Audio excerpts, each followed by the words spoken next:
Bismillahirrahmanirrahim. Assalamualaikum warahmatullahi wabarakatuh.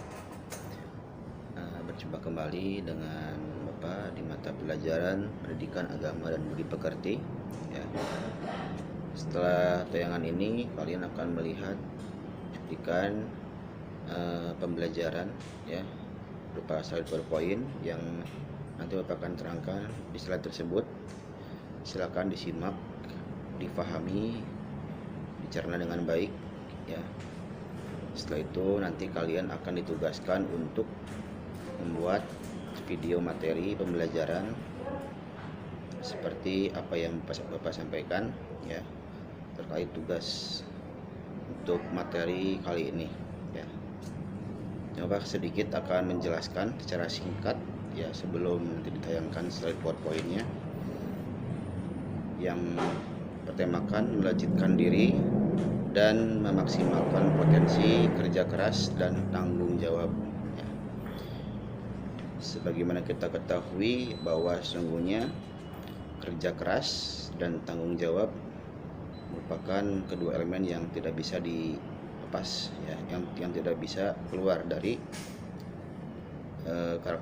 karakteristik kita sebagai umat muslim, ya. Dimana kerja keras itu sangat dibutuhkan dalam kehidupan kita sehari-hari. Dengan bekerja keras, kita bisa mengaplikasikan apa yang memang harusnya kita lakukan tanpa menyerah, tidak mudah putus asa, tidak mudah keluh kesah, dan terus mengupayakan dan mengoptimalkan usaha kita agar kita senantiasa mendapatkan apa yang kita raih, ya, di samping untuk kesenangan dunia, di samping untuk kehidupan kita di dunia, dan juga untuk meraih ridha Allah Subhanahu wa taala. Begitupun dengan tanggung jawab. Tanggung jawab juga adalah sesuatu yang sangat penting dalam kehidupan kita, dalam beragama, dalam bermasyarakat, dalam berkeluarga, dalam bekerja, dalam mengajar dan sebagainya, dan dalam pembelajaran juga tentunya, ya. Dengan tanggung jawab, kita sudah menjalankan amanah yang diberikan oleh Allah Subhanahu wa taala, oleh orang-orang sekitar kita, dan kita bisa menyeimbangkan antara hubungan vertikal dan horizontal, hubungan kepada Allah dan hubungan kepada manusia.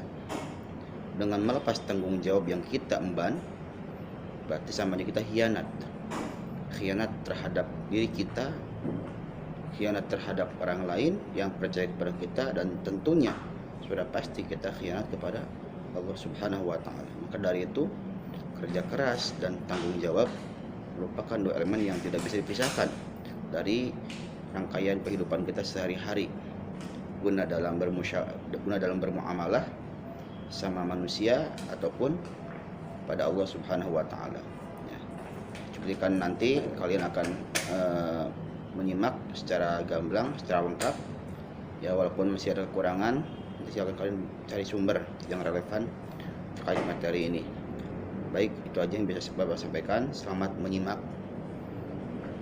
Assalamualaikum warahmatullahi wabarakatuh. Baik, kita mulai. Untuk materi ke-7 ini KD 3545 Pendidikan Agama dan Budi Pekerti kelas 12 6 sampai 13 SMK Pembangunan. Guru mapal Bapak sendiri Muhammad Rahmatullah Syihab. Pada materi kali ini yang berjudul melejitkan diri dan memaksimalkan potensi kerja keras dan tanggung jawab. Oke, next, kita lanjut. Ini kompetensi dasarnya. 1.5 meyakini bahwa agama mewajibkan umatnya untuk bekerja keras dan tanggung jawab dalam kehidupan sehari-hari. 2.5 berperilaku kerja keras dan tanggung jawab dalam kehidupan sehari-hari. 3.5 sikapnya menganalisis dan mengevaluasi perilaku bekerja keras dan tanggung jawab dalam kehidupan sehari-hari yang berkembang di masyarakat. Itu pengetahuannya atau keterampilannya mengaitkan perilaku bekerja keras, jujur, dan tanggung jawab, adil, toleransi dalam kehidupan sehari-hari yang berkembang di masyarakat dengan keimanan. Kerja keras. Kita bahas dulu yang kerja keras ya. Yang pertama, kerja keras dan tanggung jawab merupakan akhlakul karimah yang harus dimiliki setiap muslim agar tercapai kebahagiaan dunia dan akhirat. Kerja keras adalah melakukan kegiatan secara sungguh-sungguh tanpa mengenal lelah. Kerja keras juga diartikan bekerja secara sungguh-sungguh untuk mencapai sasaran yang ingin dicapai dengan memanfaatkan waktu secara optimal. Bekerja keras merupakan syarat utama untuk memenuhi kebutuhan, baik kebutuhan jasmani maupun rohani. Allah Subhanahu wa taala berfirman dalam surah Al-Qasas ayat 77 yang berbunyi, A'udzubillahi minasyaitonirrajim. Bismillahirrahmanirrahim. وابتغ فيما آتاك الله الدار الآخرة ولا تنس نصيبك من الدنيا وأحسن كما أحسن الله إليك ولا تبغ الفساد في الأرض إن الله لا يحب المفسدين. Yang artinya, dan carilah pahala negeri akhirat ya. Jadi di sini yang kita cari adalah pahala. Allah Subhanahu wa taala memerintahkan kita untuk mengutamakan akhirat ya. Dan carilah pahala negeri akhirat dengan apa yang telah dianugerahkan Allah kepadamu. Tetapi janganlah kamu melupakan bagianmu di dunia dan berbuat baiklah kepada orang lain sebagaimana Allah berbuat baik kepadamu, dan janganlah kamu berbuat kerusakan di bumi. Sungguh Allah tidak menyukai orang yang berbuat kerusakan. Surah Al-Qasas ayat 77. Dari ayat yang dibacakan tadi, Allah Subhanahu wa taala tidak menafikan kehidupan kita di dunia, yaitu kehidupan kita sekarang. Silakan kalian, kata Allah kepada kita semua manusia, untuk mencari kebahagiaan, untuk menafkahi ya keluarga, menafkahi diri sendiri ya, mencari kehidupan yang layak, kehidupan yang berkecukupan. Tapi kita harus tahu tujuan utama kita, bahwa kehidupan kita di dunia adalah yang sementara untuk menjadi bekal hidup kita di akhirat, yaitu kehidupan yang kekal selama-lamanya. Jadi harus seimbang ya. Kehidupan akhiratnya kita perbanyak ibadah, sholat, kemudian zikir, berpuasa. Tapi tidak lupa pula kehidupan kita di dunia. Kita harus mencari kasyafah, ma'isyah, tentang penghidupan kita di dunia ya, seperti itu. Nah, ini perilaku yang mencerminkan bekerja keras, mengerjakan sesuatu yang secara maksimal dan penuh kesungguhan. Kemudian tugas yang sudah menjadi tanggung jawabnya dilakukan dengan baik, tidak menunda-nunda suatu pekerjaan dan diselesaikan tepat waktu. Hikmah bekerja keras dapat mengembangkan kemampuan diri dan dapat membentuk kepribadian diri yang memiliki sifat sikap tanggung jawab, lalu mampu mengangkat derajat dan martabat sebagai manusia dan meningkatkan taraf hidup seorang muslim dalam hidup bermasyarakat. Nah, jadi dengan hikmah bekerja keras kita dapat mengangkat martabat diri kita sendiri dan juga bisa mengangkat derajat atau martabat orang lain ya.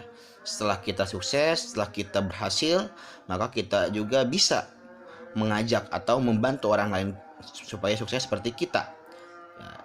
Dengan kita sukses, dengan kita menjalan berhasil, kita bisa menolong orang lain atau sesama kita, mendapatkan pahala dari Allah Subhanahu wa taala, karena kerja keras merupakan bagian dari akhlakul karimah.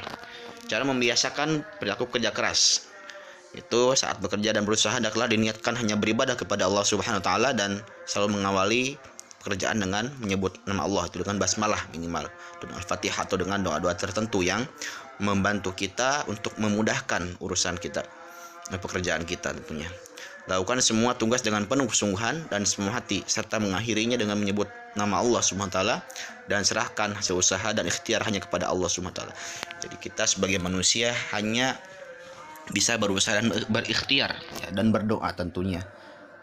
Akan tetapi hasil ya itu kita serahkan kepada Allah. Tugas kita sebagai manusia hanya berusaha, dan pada akhirnya Allah Subhanahu wa taala yang menentukan berhasil atau tercapainya keinginan atau cita-cita yang kita inginkan atau sebaliknya ya. Dengan berusaha, dengan berikhtiar secara maksimal, secara sungguh-sungguh, itu sudah menjadi ibadah pahala di sisi Allah ya, asal dilakukan dengan ikhlas ya. Ciri-ciri sikap kerja keras: tekun, ya diartikan dengan rajin dan bersungguh-sungguh. Ulet diartikan dengan kuat, tidak mudah putus asa, tidak getas dan tidak rapuh, dan tidak mudah untuk mundur ya dari apa yang dia inginkan, yang tentunya tidak keluar dari syariat Islam. Teliti diartikan secara cermat, seksama dan hati-hati. Jadi dia selalu mempertimbangkan, selalu mengukur apakah yang dia lakukan itu betul-betul sempurna atau betul-betul akurat ya, sesuai dengan apa yang diharapkan ya, atau mungkin masih banyak kekeliruan. Nah, di situ dia harus hati-hati, tidak sembrono, tidak ceroboh ya, seperti itu. Kemudian tanggung jawabnya. Hidup ini selalu terikat dengan dua hal, yaitu hak dan kewajiban. Hak sangat erat kaitannya dengan pelaksanaan kewajiban, dan muslim yang baik tidak akan menuntut haknya sebelum melaksanakan kewajiban. Ada atau mungkin kebanyakan di antara kita selalu menanyakan hak yang kita inginkan sebelum menunaikan kewajiban. Misal ya, seorang siswa menuntut kepada gurunya untuk menginginkan nilai yang bagus. Pak, nilai saya pengen bagus nih, gimana? Nilai saya harus bagus pokoknya gimana pun caranya, tapi kewajiban yang dilakukan belum sesuai dengan apa yang menjadi haknya. Ya, tentunya itu kan tidak balance, tidak seimbang ya. Atau dalam pekerjaan belum apa-apa udah menanyakan berapa gajinya, berapa upahnya, penghasilan seperti apa, kerja pun belum ya. Maka banyak di antara orang seperti itu harusnya dia terima, akhirnya kebalikannya menjadi ditolak karena belum apa-apa udah menanyakan haknya. Nah, seperti itu. Padahal sesungguhnya Allah Subhanahu wa taala pun kepada manusia ingin melihat sejauh mana usaha atau kerja keras dia sebagai hamba Allah yang yang bisa melakukan sesuatu. Allah kasih pikiran, Allah kasih kemampuan dia ya, dengan memanfaatkan apa yang sudah Allah anugerahkan kepadanya ya, tanpa menuntut hak yang berlebihan, ingin dikabulkan doanya, ingin dikabulkan apa yang dia inginkan, tapi tidak sesuai dengan apa yang diusahakan, tidak sesuai dengan apa yang dia berdoa kepada Allah. Sholat pun nggak pernah, berdoa pun jarang, menginginkan atau mengharapkan sesuatu kehidupan yang layak, yang lebih, yang berlebihan ya, sesuatu yang mustahil, kecuali mungkin dia melakukannya dengan sesuatu yang tidak seharusnya atau keluar dari ajaran Islam. Itu beda lagi. Kemudian Islam menggariskan bentuk-bentuk tanggung jawab sebagai berikut. Yang pertama, tanggung jawab terhadap agama, meliputi seorang muslim jika sudah mengikrarkan syahadat. Sebagai realisasinya diantaranya yang pertama, meyakini kebenaran Islam. Yang kedua, mempelajari agama Islam. Yang ketiga, mengamalkan ajaran Islam, mendakwahkan agama Islam. Jadi yang pertama itu harus yakin dulu. Tidak mungkin dia mempelajari kalau dia tidak yakin bagaimana Islam itu. Islam itu adalah agama yang penuh dengan kasih sayang, agama yang meliputi semua tatanan kehidupan dalam bermasyarakat, dalam bermuamalah, dalam berusaha dan sebagainya. Ya, Islam mengatur semuanya. Kemudian setelah yakin dia baru mempelajarinya untuk memperdalam ilmu Islamnya seperti apa. Ya, kemudian setelah mempelajarinya dia mengamalkannya untuk dirinya sendiri dan juga untuk diamalkan atau disampaikan kepada orang lain. Ya, tidak kurang layak seseorang yang menyampaikan kebaikan, yang menyerukan kebaikan kepada orang lain, tapi dia sendiri belum melakukan. Ya, firman Allah, a'udzubillahi minasyaitonir rajim, kabura maqtan indallahi an taqulu ma la ta'malun. Ya. Kemurkaan besar ya dari Allah ketika manusia itu hanya menyerukan kebaikan tapi dia tidak melakukannya. Misalnya menyuruh orang sholat, menyuruh orang berzakat, menyuruh orang berpuasa, tapi dia sendiri tidak sholat, tidak melakukan zakat, tidak berpuasa. Ini sungguh murka yang sangat amat besar ya dari Allah Subhanahu wa taala kepada orang tersebut. Ya. Terakhir, mendakwahkan agama Islam ya. Meyakini, mempelajari, mengamalkan dan mendakwahkan agama Islam. Ini adalah tanggung jawab dalam agama ya. Kemudian tanggung jawab terhadap diri sendiri. Yang pertama, Islam melarang keras merusak diri sendiri sehingga merugikan fisik, moral dan mental. Surah Al-Baqarah ayat 195 dan surah An-Nisa ayat 29. Kemudian Islam tidak membenarkan seseorang yang lahiriah baik dan terpuji sementara jiwa dan batinnya rusak.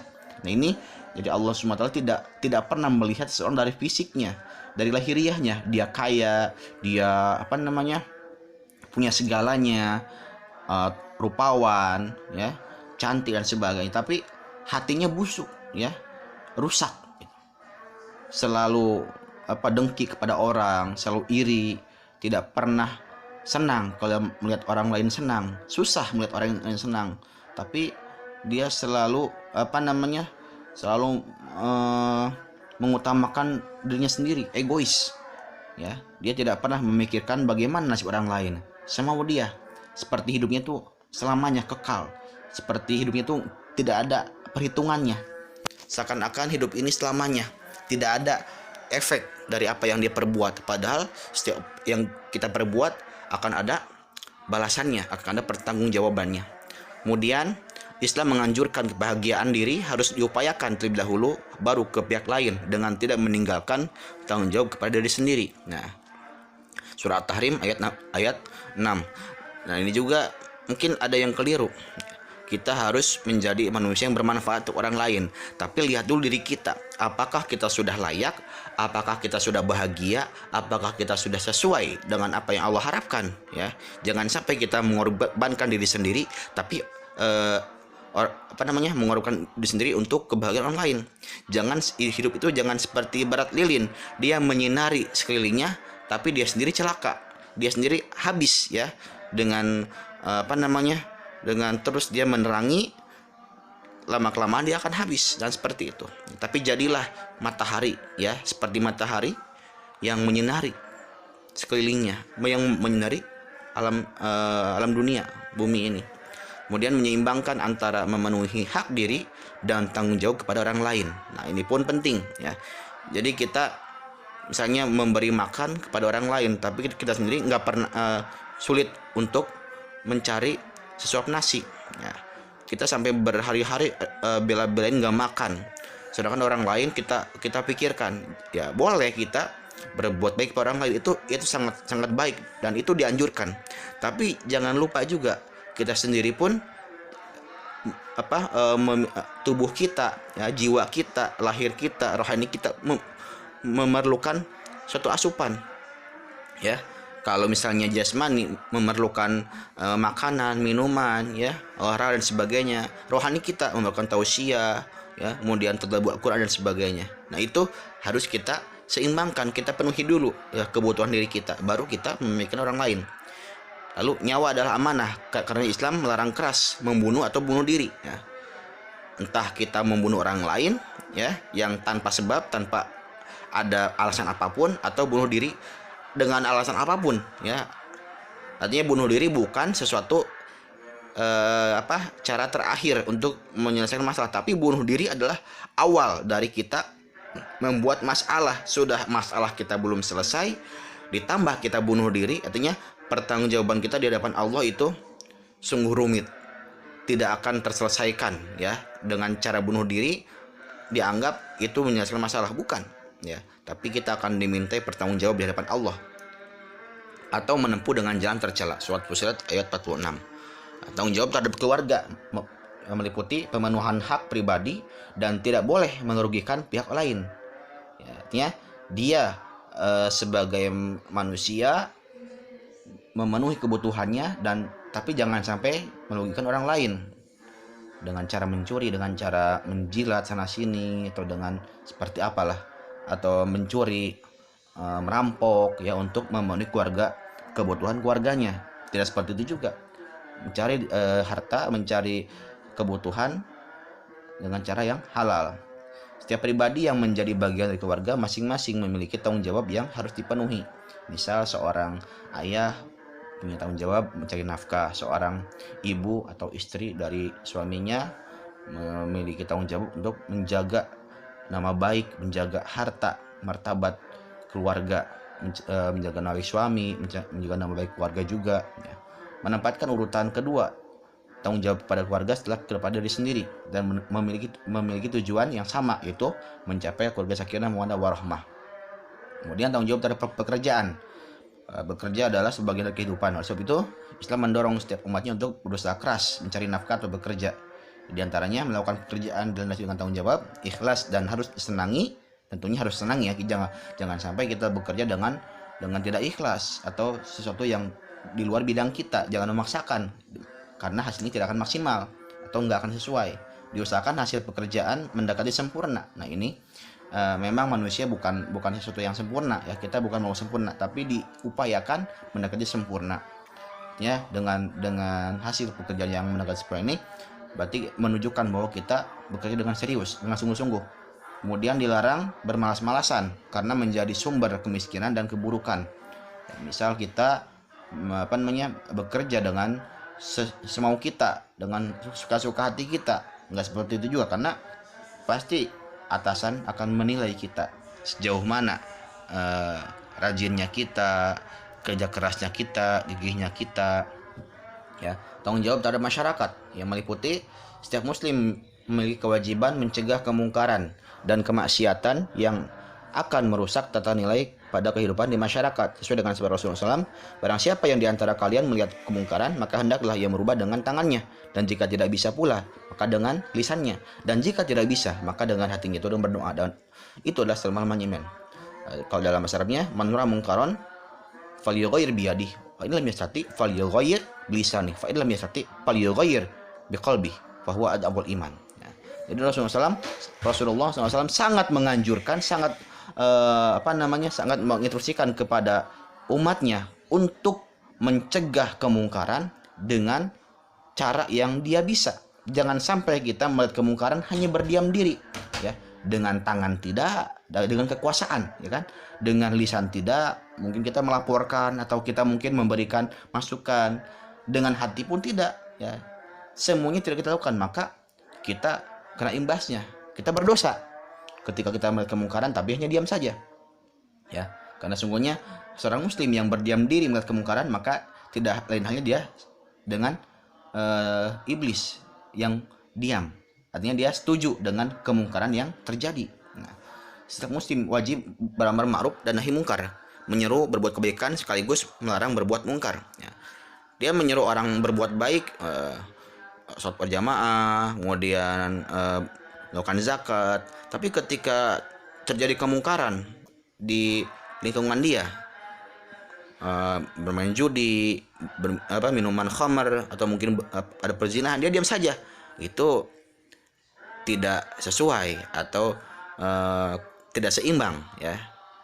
Tetap dia ketika berani melakukan amal ma'ruf, dan dia juga harus bisa mencegah kemungkaran terjadi ya, sebisa dia ya. Kemudian setiap muslim harus menyadari kedudukannya sebagai rahmat bagi semesta alam. Surah Al-Anbiya ayat 107. Lalu tanggung jawab terhadap bangsa dan negara meliputi menegakkan keadilan dan kebenaran di tanah air tercinta sebagai panggilan agama, mencintai bangsa dan negara serta mentaati perintah pemimpin, ikut serta membela dan mempertahankan kemerdekaan negara, dan berperan serta mengisi dan mensukseskan pembangunan di segala bidang. Terakhir, kaitan perilaku kerja keras, jujur, tanggung jawab, adil, dan toleransi dalam kehidupan sehari-hari. Yang pertama, kerja keras adalah akhlak Islam yang menghiasi kehidupan umat Islam di masa lalu, namun sudah memudar pada generasi masa kini. Yang kedua, kejujuran adalah karakter yang dapat melahirkan kebaikan dan kesuksesan. Ketiga, kejujuran mengantarkan pengakuan terhadap realitas bahwa dalam kehidupan ini terdapat banyak keragaman atau pluralitas. Kejujuran ia juga merupakan modal memikul amanah kepada manusia. Menyanyiakan kehidupan berarti khianat, yaitu perilaku yang bertentangan dengan nilai kejujuran. Sikap tanggung jawab yang ditunjukkan dengan cara berlaku amanah, kejujuran, dan mencederai amanah berarti khianat. Nah, jadi itu beberapa kaitan ya, perilaku kerja keras, jujur, tanggung jawab, adil, dan toleransi dalam kehidupan sehari-hari. Ya, mohon maaf bila ada kata-kata atau penyampaian yang kurang dimengerti, kurang maksimal, karena sebenarnya Bapak manusia biasa yang banyak kekurangan. Ya, nanti kalian bisa lihat di PowerPoint yang utuh atau di sumber materi yang Bapak akan sampaikan pada kalian melalui buku ya yang akan Bapak fotokan. Kalau kurang lebihnya mohon maaf. Sehat selalu, jaga kondisi, jaga kesehatan, selalu benar pada Allah agar kita senantiasa diberikan perlindungan, dan semoga kita selalu dalam ridha Allah Subhanahu wa taala. Bil taufiq hidayah. Wassalamualaikum warahmatullahi wabarakatuh.